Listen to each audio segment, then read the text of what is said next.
Hey everyone! So I don't have a whole ton saved on my Diigo account, but I do have some really cool sources of where I did get some information and that I saved on here, so I thought I'd share that with you guys. Pretty much all the stuff that I have saved on here so far, I heard about through other teachers, and so I follow a lot of teachers on Instagram, and a lot of them are pretty popular and have YouTube pages. One guy who just moved here to Seattle, he has a podcast, and so I listen to his podcast, and he has a lot of great people on his podcast.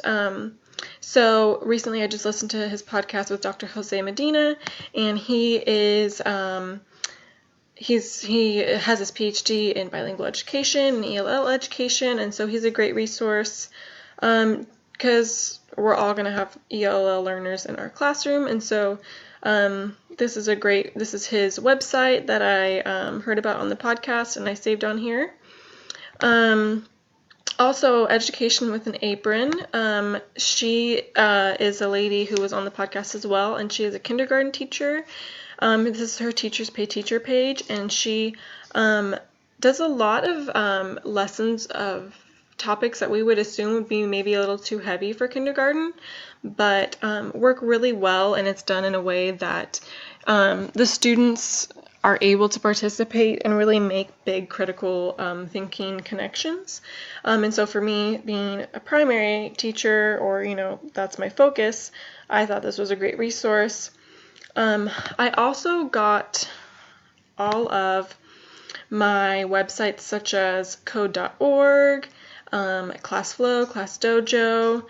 I got all of those from listening to this podcast by this teacher. He had Michael Bonner on, and he's also a teacher, and they were talking about assessments, and so I jotted down all of these different sites that they talked about.